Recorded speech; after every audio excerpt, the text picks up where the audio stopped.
Oke, hello everyone. Welcome to Analysis dan update lagi seputar koin kripto. Dan di video kali ini kita bakalan bahas seputar Gold Zeus Maximus atau dengan tickernya yaitu GOAT, yang mana teman-teman juga banyak nih untuk request Gold Zeus Maximus atau GOAT ini lewat kolom komen pada beberapa postingan video saya sebelumnya. Dan tenang aja buat teman-teman yang requestannya lain, dan saya juga udah baca-baca ya, ada beberapa dari kalian yang request seputar Dogecoin, kemudian ada yang request seputar token Chill Guy dan lain-lain. Saya bacain satu-satu kok, teman-teman. Jadi kalian jangan khawatir, dan seperti janji saya bakalan usahain untuk liatin dan catetin satu-satu requestan kalian, dan yang paling banyak requestannya bakalan saya usahakan buat update dan bahas cepatnya. Dan maka dari itu buat teman-teman yang mungkin mau request analisa koin, apapun itu kalian boleh tulis aja langsung di kolom komentar di bawah, atau mungkin teman-teman lebih tertarik buat dibahas seputar topik-topik tertentu, let's say seperti alt season ataupun seperti makroekonomi dan lain-lain, boleh langsung komen aja di kolom komentar di bawah. Karena kalau requestannya seputar topik tertentu itu banyak, maka topik tertentu tersebut yang akan saya bahas di next video gitu, teman-teman. Dan oke, langsung aja kita lanjut ke videonya, yaitu di video kali ini kita bakalan bahas seputar Gold Zeus Maximus, yang mana per video ini saya record untuk GOAT ini menempati posisi ke 307 ya dari segi market cap atau kapitalisasi pasarnya. Dan di sini kalau kita perhatikan untuk harganya sekitar 0,13 mendekati 0,14 US dollar ya per tokennya gitu. Dan kita bakalan bahas banyak seputar Gold Zeus Maximus pada video kali ini. Ya seperti biasa juga tentu diawali dengan price action dan juga disusul dengan beberapa data seputar GOAT ini di selanjutnya. Dan maka dari itu sebelumnya disclaimer dulu bahwasannya video ini sama sekali nggak bermaksud buat mengajak teman-teman semua menjual ataupun membeli aset tertentu, dan juga sama sekali tidak bermaksud untuk mempromosikan aset tertentu. So always do your own research karena this is not financial advice. Dan oke, langsung kita masuk ke price action-nya dulu nih. Kita pindah dari sini ke chartnya. Nah, di sini seperti yang teman-teman lihat, ini adalah chart dari Gold Zeus Maximus. Dan kalau sedikit kita flashback ya atau kita review ya, of course ini Gold Zeus Maximus hampir sama seperti kebanyakan token lain, di mana dia drop sangat signifikan dari topnya. Dan di sini kalau kita perhatikan setelah dia drop nih, dia mencapai bottomnya ya lebih tepatnya, atau dia harus create titik all time low-nya di sekitaran sini, teman-teman. Di sini saya udah tandain, kalian bisa notice sendiri. Dan buat area-areanya juga hampir nggak ada yang saya ubah, teman-teman, dari video sebelumnya. Kalian bisa cross check juga di video-video sebelumnya, karena area-area yang di sini udah saya gambar sejak video pembahasan Gold Zeus Maximus sebelumnya, dan masih sangat valid. Yang mana kita bisa lihat nih, di sini kalau kita perhatikan dari low point ini, Gold Zeus Maximus kalau kita lihat ini per tanggal awal-awal April lah ya, mirip-mirip juga sama berbagai koin lainnya. Dia climbing up atau mengalami kenaikan harga yang sangat impulsif, yang mana kalau kita lihat sampai atas nih ya harusnya ratusan persen lah ya, teman-teman. Kalian bisa lihat sendiri gitu. Sampai atasnya ya ratusan persen. Dan setelah itu memang ketika dia naik sangat signifikan ya pasti ada koreksinya, teman-teman, di mana ketika dia hit di supply area atau resistance yang ada di atas ini, yang tentu saya udah gambarin sejak lama juga, ternyata dia mengalami rejection atau kena rejection nih. Kalian bisa perhatikan di sini lah ya yang saya tandain, dia kena rejection, dan dari sana dia juga mengalami drawdown ya atau penurunan yang sangat signifikan. Yang mana kalau kita coba tarik nih dari topnya ke bottomnya, nah ini dia koleksi sekitar 60%-an hampir 70%-an loh, teman-teman. Jadi cukup dalam memang untuk koreksinya atau cukup signifikan.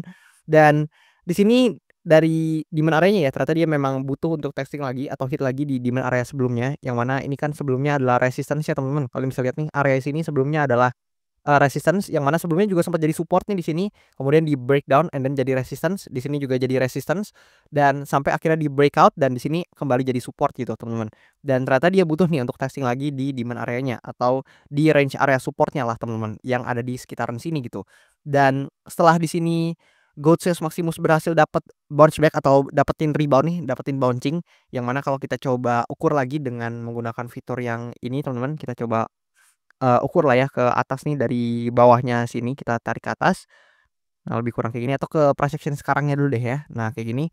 Dia udah naik sekitar 70%-an, teman-teman. Itu return yang lumayan, dan congratulations mungkin buat teman-teman yang dapetin cuan dari pergerakan ini, teman-teman ya. Dan sekarang kalau kita perhatikan di sini ada beberapa skenario yang mungkin terjadi sama Gold Zeus Maximus ini. Tapi tentu sebelum itu disclaimer sekali lagi bahwasannya ini pure opini dan pendapat saya, ini pure pandangan saya, bisa aja keliru maupun salah, dan maka dari itu teman-teman wajib banget analisa mandiri juga dan do your own research gitu. Dan oke, di sini kalau kita perhatikan untuk Gold Zeus Maximus sebenarnya ya, kalau kita lihat dari chart-nya di sini kita, atau teman-teman juga harusnya bisa langsung lihat bahwasannya dia sedang, testing nih di area minornya atau di resistance minor ya kita bisa katakan. Nah kayak gini lebih kurang teman-teman, dan kalau kita tarik ke kanan nih, di sini kita tarik ke kanan, maka kalian bisa lihat nih, dia tertahan di area resistance minornya ya, yang memang menahan pergerakan harga dari Gold Sales Maximus nih beberapa kali gitu. Ya kalian bisa notice sendiri di sini, karena memang banyak sekali sentuhan yang terjadi di area ini dan, ternyata di price action yang sekarang nih dalam beberapa waktu terakhir dia juga ketahan gitu di area resistance minornya yang di sini. Yang mana hal ini ditandai dengan kalian bisa lihat nih, ketika dia testing sempet naik ke atas ternyata dia fake out doang di sini teman-teman. Kalian bisa lihat nih dia cuman fake out aja dan buntutnya panjang banget gitu. Dan seperti biasa ini saya pakai time frame-nya daily, dan kalau kita ukur nih karena ini time frame daily otomatis ekor ini itu persentasenya pasti cukup besar teman-teman. Dan kalian bisa lihat sekitar 14% ya, atau belasan persen gitu. Dan untuk tail atau wick, belasan persen itu udah cukup signifikan ya, apalagi mungkin orang-orang yang memanfaatkan derivatif ya, atau, melakukan derivatif trading atau, futures pakai, fitur leverage-nya, ya otomatis ini secara drawdown nih kalau misalkan dia ya asumsikanlah ya ada yang FOMO kemudian dia open long di atas sini teman-teman, ya dia drawdown sangat signifikan itu harusnya. So, ya teman-teman sebagai para pelaku pasar apabila hendak menggunakan fitur-fitur seperti leverage dan lain-lain, ya harapan saya bijak-bijak aja sih teman-teman. Dan oke, di sini kita lihat dia cukup lama nih di sini, ada sempat konsolidasi dulu, tipis lah ya kalian bisa lihat sendiri nih, dia sempat konsolidasi dulu di sini and then dia mencoba untuk testing lagi di pergerakan yang ini, dan saya sendiri cukup suka pergerakannya di sini. Kenapa? Karena kita dapat candle yang lumayan teman-teman, meskipun masih ada ekornya di atas ya teman-teman ya, yang artinya secara psikologis kan artinya selling pressure-nya masih hadir nih di sekitar sini gitu. Dan dia juga secara body dia belum close di atas minor resistance yang di sini, dan artinya kita juga belum bisa katakan ya Gold Sales Maximus ini valid breakout gitu dari, area minornya yang di sini gitu teman-teman. Tapi paling enggak di sini dia nggak drawdown signifikan atau nggak drop signifikan tiba-tiba teman-teman. Dan kalau kita perhatikan, memang ya ada chance buat Gold Sales Maximus ini apabila dia berhasil breakout dari, demand area-nya di sini, yang mana kan seperti yang tadi saya katakan ini sorry bukan demand area tapi resistance-nya, yang mana, tadi kita sama-sama tahu di sini memang ada selling pressure yang tinggi, tapi dengan, melihat beberapa hari ini terutama 3 candle ke belakang, kita bisa lihat bahwasannya buying pressure-nya juga nggak kalah teman-teman. Jadi kalian bisa lihat nih, misalkan di candle yang ini teman-teman nih, di candle yang ini, yang merah deh yang ini. Itu meskipun ekornya panjang ke atas tapi ekornya juga panjang ke bawah teman-teman. Artinya dia sempat turun sampai bawah sini tapi, somehow ada tekanan beli yang masuk sehingga membuat, ekornya menjadi panjang juga gitu ke bawah.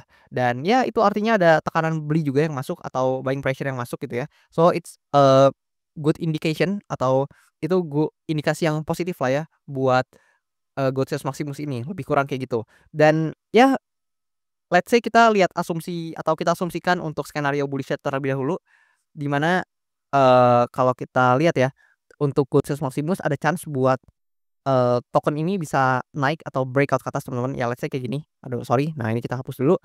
Ya ini kan jadi indikasi yang positif ya pergerakannya memang, maka dari itu kita bisa lihat mungkin dia ada chance untuk bergerak naik ke atas, dan by the time dia berhasil melakukan ini atau breakout dari, area minornya atau resistance minornya lah ya kita bilang, maka ada chance memang dia bisa melanjutkan penguatannya. Ya let's say kita asumsikan dia bergerak seperti ini. Nah ini adalah, pergerakan yang cukup basic dan sering terjadi di market crypto, di mana dia ketika breakout suatu area, maka dia akan testing dulu di area sebelumnya baru melanjutkan penguatannya teman-teman. Kayak misalkan di sini ya, kalian bisa lihat ini konteksnya pergerakan turun, dia turun dulu and then testing dulu ke area sebelumnya dan lanjut turun gitu ya. So ada chance bisa terjadi lagi di sini, dan by the time ini terjadi, maka salah satu area yang cukup realistis juga buat dikunjungi atau salah satu target yang cukup realistis buat dikunjungi oleh Gold Sales Maximus tentu adalah di atas ini teman-teman. Yang mana ini adalah area resistance major-nya dari, token satu ini, dan memang juga sebelum-sebelumnya udah sempat ya menahan pergerakan harga token ini beberapa kali gitu. So ya ini adalah salah satu area atau resistance ini adalah salah satu area yang, patut juga teman-teman tinjau apabila nantinya kalian melihat bahwasannya Gold Sales Maximus ini valid ya, berhasil breakdown dari atau lebih tepatnya breakout sorry, berhasil breakout dari, resistance-nya yang ada di sini gitu ya, resistance minornya lah teman-teman. Dan ya itu salah satu skenarionya, dan kalau kita hapus di sini buat, pad-nya atau penandanya, nah kayak gini. So, meskipun tadi adalah skenario bullish, kita juga harus lihat dari skenario bearish-nya, di mana skenario bearish ini dari Gold Sales Maximus ya, ini bisa terjadi apabila ya, dia terkena rejection lagi, ya let's say dia bisa nih, naik ke atas ternyata tiba-tiba kebanting teman-teman atau ada buntut yang sangat panjang, dia turun ke bawah dan next candle-nya dia melanjutkan penurunannya gitu teman-teman, itu sangat-sangat possible juga atau masih ada chance juga untuk terjadi hal tersebut. Yang mana kalau dia turun nantinya, teman-teman mungkin bisa perhatikan, di sini saya coba gambarin ada area fair value gap atau imbalance juga yang belum ke-fill teman-teman, ada di sini. Dan sebenarnya lebih tinggi ya, sebenarnya harusnya di sini, tapi karena udah beberapa ke-fill jadi ya kita perkecil kayak gini. Dan ini adalah salah satu area imbalance juga yang bisa teman-teman pantau apabila memang Goldsilver Maximus ini harus mengalami rejection atau koreksi lagi ke bawah gitu. Dan ya mungkin kalau misalkan, salah satu skenario terburuknya adalah ya let's say kalau misalkan dia kena selling pressure yang sangat signifikan, ya mungkin aja dia juga butuh ya untuk testing lagi di demand area-nya yang, di sini yang mana ini demand area major-nya. Tapi so far selama selling pressure-nya nggak gimana banget, ya mungkin dia cuman bakalan fill area imbalance yang ada di sini dan setelahnya baru kita tinggal tunggu konfirmasi teman-teman. Tapi jujur kalau melihat, eee, yang di sini atau pergerakan yang di sini teman-teman, I think ya memang, dari POV saya pribadi atau pendapat saya pribadi sekali lagi, ini ada chance yang cukup besar untuk Goldsilver Maximus ini bisa naik ya ke level-level harga selanjutnya. Karena memang di sini secara psikologi kalau kita perhatikan, meskipun ya tekanan jualnya banyak yang masuk nih teman-teman, banyak ekor-ekor atau buntut-buntut wick-wick panjang ke atas, tapi ya so far ya, buyers-nya nih masih ngelawan loh teman-teman, masih ada tekanan beli yang masuk, bahkan per hari ini kita dapat candle yang cukup bullish gitu. Dan ya mungkin itu banyak, teman-teman juga yang berharap Goldsilver Maximus ini, mengalami kenaikan terutama mungkin para holder gold boleh komen nih di kolom komentar di bawah gimana harapan kalian sama token yang satu ini.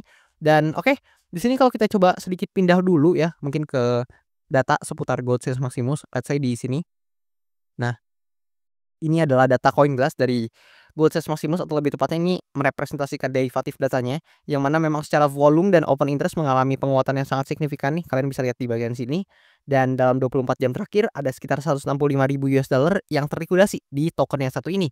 Dan tepatnya memang long position lebih banyak ya, mengambil, porsi di mana long position-nya yang terliquidasi itu sekitar $118.000 gitu, teman-teman. Dan sisanya baru dimiliki oleh short position yang terlikuidasi ya, sekitar 46.000 lah ya US dollar, teman-teman, lebih kurang kayak gitu. Dan di sini by Analytics ya sebenarnya nggak bisa ngomong banyak sih teman-teman, ini nggak jauh beda juga sama berbagai, token-token lain yang mana di sini di kuartal 2 dia plus cukup besar sekitar 93% dan memang untuk kuartal 3 ini atau di awal Q3 ini, tepatnya di bulan Juli inilah ya, Goldsilver Maximus udah naik lebih dari 40% secara average atau rata-ratanya, yang mana plusnya ini per Fidelity Records di tanggal 21 Juli tahun 2025 udah, positif sebesar 40,5% secara return rata-ratanya gitu per bulan Juli ini. Dan ya sebenarnya cukup positif memang buat return-nya dalam beberapa waktu terakhir dan gimana nih menurut kalian seputar, token Goldsilver Maximus ini atau meme coin satu ini? Apakah menurut teman-teman ini adalah token yang masih menarik dan masih bisa naik lagi? Atau justru menurut kalian ini bakalan, bearish gitu atau bakalan koreksi karena udah naik cukup tinggi gitu ya? Mungkin boleh kasih pendapat dan pandangan kalian di kolom komentar di bawah, siapa tahu kita bisa diskusi bareng juga. Dan ya mungkin gitu aja buat video kali ini, jangan lupa juga mungkin buat teman-teman yang mau request analisa koin, jangan malu-malu, jangan sungkan, kalian bisa langsung request aja di kolom komentar di bawah, dan bakalan saya usahain buat bacain satu-satu, dan yang paling banyak request-nya bakalan saya usahakan buat update dan bahas cepatnya. Dan itu aja buat video kali ini, thank you dan sampai jumpa di video-video selanjutnya.